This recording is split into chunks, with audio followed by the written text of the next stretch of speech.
আসসালামু আলাইকুম সম্মানিত দর্শকবৃন্দ, আজকে আপনাদের সামনে যে ঘাসটি দেখানো হচ্ছে এটি মূলত নতুন জাতের একটি ঘাস।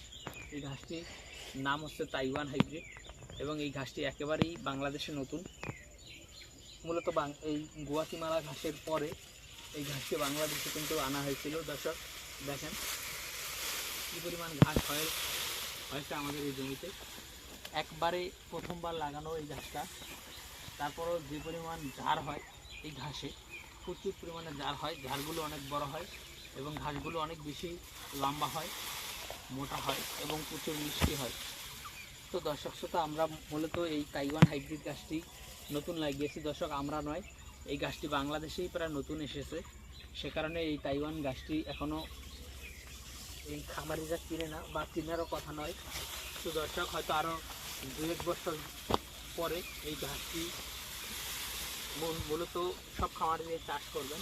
দর্শক, বাংলাদেশে বর্তমানে সবাই মানেন যে জারা গাছটি ফলন বেশি হয়, তবে এই তাইওয়ান হাইব্রিড গাছটি জারা গাছের থেকে 2 গুণ ফলন হয়।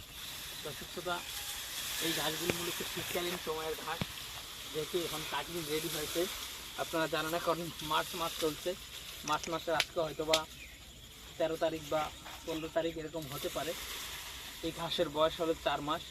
সম্পূর্ণ শীতের মধ্যে কিন্তু এই গাছগুলো হয়েছে এবং শীতের মধ্যে হওয়ার পরও এই ঘাসে ফুল আসেনি এবং আপনার এই ঘাসগুলো যে পরিমাণ মোটা হয়েছে আর যে পরিমাণ ফলন হয়েছে, অন্যান্য ঘাসের সাথে যদি মিলান যে অন্যান্য ঘাস শীতে কী পরিমাণ ফলন হয়, সব ধরনের ঘাসই কিন্তু দর্শক শীতের সময় ফলন কম হয়। সেক্ষেত্রে তাইওয়ান হাইব্রিডটা তাও আলাদা নয়, তবে এটা শীতের মধ্যে যে পরিমাণ ফলন হয়েছে, শীতের পরে এর থেকে আরও অনেক বেশি ফলন কিন্তু জমিতে হয়।